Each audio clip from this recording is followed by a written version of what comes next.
This is Anadhufu program. Anadhufu, as I always say, doesn't mean simply welcome. It means a warm welcome without arms. And my guest today is Dr. Engineer Shimelis Admasu, and he's food process engineer and bioprocess technologist. Stay tuned, don't go away, please. It's a wonderful program that will be together for the next 20 or 30 minutes. Welcome, Doctor. Yeah, thank you. Before I ask you about your personal profile, what I want to more understand is that you are food process engineer and bioprocess technologist. Let's begin from that. What does it work? Thank you very much. Just food process engineering is just dealing with different types of unit operations with the targeted outputs of value additions.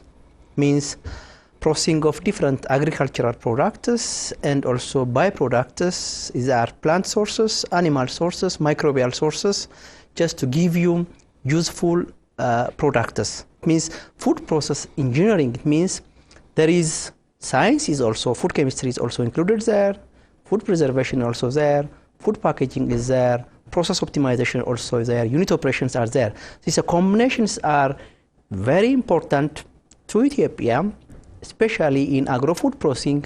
Food processing engineering is very vital because we are selling our raw materials abroad.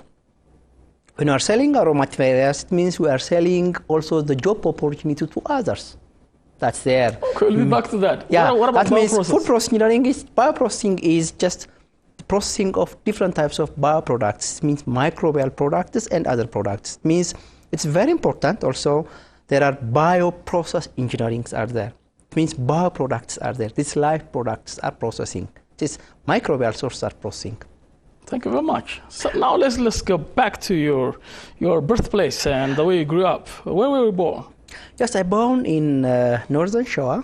It's not far from Addis. It's about 270 kilometers. The name is called Juhur area.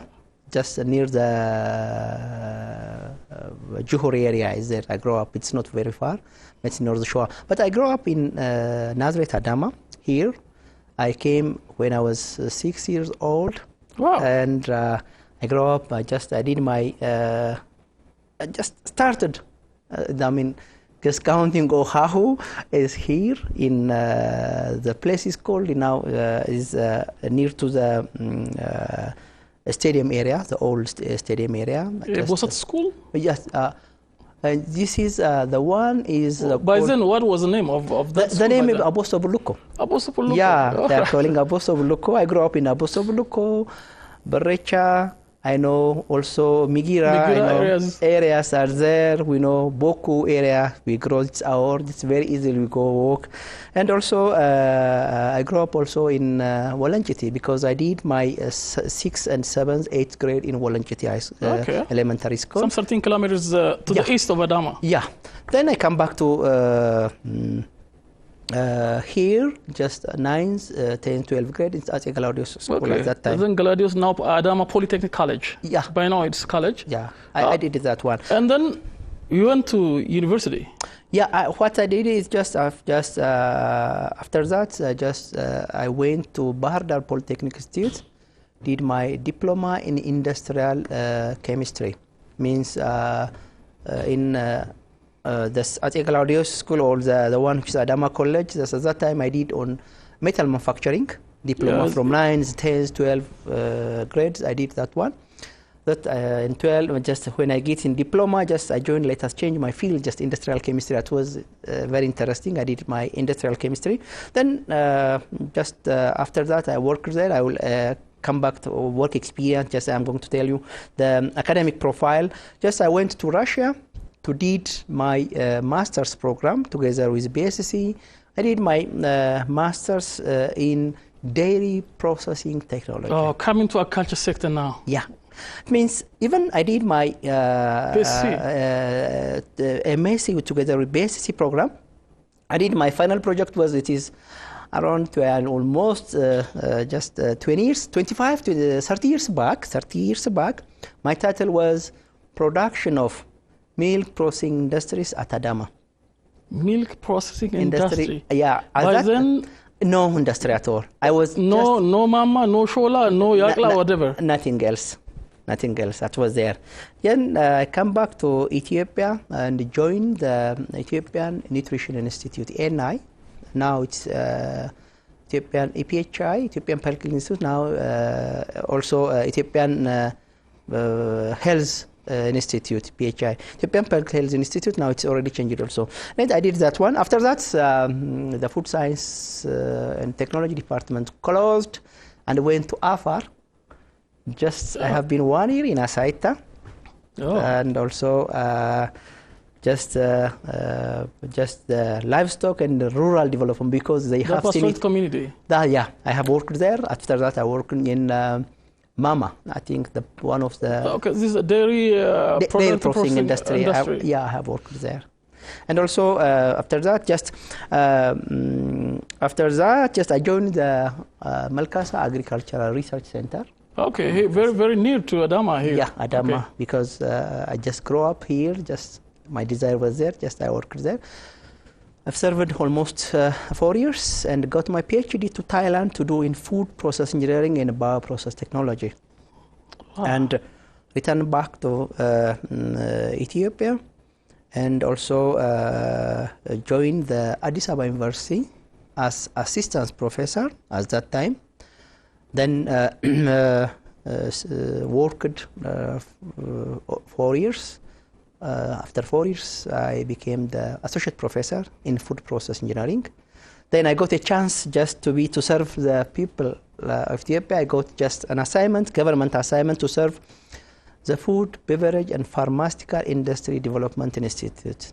You're director of that institute? Yeah. For how many years? Director. Just formally, it's assigned by government of Ethiopia. Yes, that one I have worked there, and as Deputy Director General, and working as General Director, and also other wings. I like that one. I got an experience. I share my experience. Also, I participated on the development of biotechnology roadmap. What does that mean? This roadmap is Ethiopian biotechnology institutes are already initiated at the roadmap development. Okay. I think our Prime Minister also participated at that time. And now working at Addis Ababa University? Currently, I'm working at Addis Ababa University and as associate professor, and also advising students. I advised 4 food process engineers up to now. Currently, I'm advising 15 PhD students. 15 PhD students? Yeah. And also, up to now, I advised 102 MSc students and other BSc students. I love to work hard, and that's all, just briefly. This is a hard science, in fact, I know. But what the situation of Ethiopia to welcome this kind of science, to use it, to apply it, and improve its situation? I mean, we do have industries, of course. Yes. But do they use, or are they using the potential that your students and you have there? Yeah, I mean, first of all, you have to have create awareness to the society, the manufacturing sectors, and also you have to also, the professionals are must go to the industry, knocking the door and introduce themselves, because manufacturers and others cannot come to your office. Just you have to go there. That will be dual purpose, mutual benefit should be created. For the sake of the benefit of your country, you have to go and knock at their door. Yeah, that will be event. That's very important. Otherwise, just you cannot sit down and just, I'm not a professor, just let me know that way. There should be mutual advantage, two-way graphics are there. That's very important. It's just, we have to not much contributed as expected. I say that one when I'm to, because the food processing industry is, from manufacturing industry, the largest sector is the food processing industry. It's hard fact, but how much we are contributing to the development of food industry. It means we have to do. Our students are trying their best, but we have to really do more, because we have natural resources, we have raw materials, livestock, we have it, but still not used properly. I last time Googled about your profile, and I saw some 84 articles that you've contributed by yourself and also with others. One thing that I read, let me read from that. That surprised me, by the way, while reading that. Edible cotton oil Does Ethiopia eat cotton oil? Yes, because the cottonseed oils are processed in Ethiopia because previously one of two the industry, one is in Mojo, in Addis, especially they are specialized in the cottonseed oil processing are there. Because cottonseeds can be used, it has some phytochemicals, bioactive compounds, but it's possible to produce cottonseed. There are other countries are producing. Even other countries also restricted not to use cottonseed, but it's possible to use cottonseeds as far as we are just removing some of the unnecessary products. But we processed earlier, still also some processing, the cottonseed processing. We have the capacity to produce different types of, oil products in Ethiopian context instead of just importing it. We have it. I mean, in a lot of media, a lot of, even they discussed in the potential, but potential doesn't nothing. Just we are going to go to and do. What we did in our work is we studied the shelf life of cottonseed and other types of product. What will be the real shelf life of that product, and what is the shelf life of that? We studied that one, and it's possible to do. Many Ethiopians, including myself, think of cotton that we use only for garment, for making clothes, even cultural clothes. And to know and to see this kind of thing would even create job opportunities for citizens to produce more cotton, for two purposes or three, and so. The other thing is about indigenous fermentation practice of kocho in different parts of Ethiopia. You did, you wrote something on this kind of thing. Yeah. What does that mean? Yeah, just it's a PhD work. She graduated last year. Her name is Helen Olde Michael. She is part of the Walkita University. She did her PhD on the production of starter culture from kocho. The Gurage area is rich in that. All are. Because we studied this fermentation practice in Ethiopia, where two different types of traditional products, we have it. But upscaling is the missing element.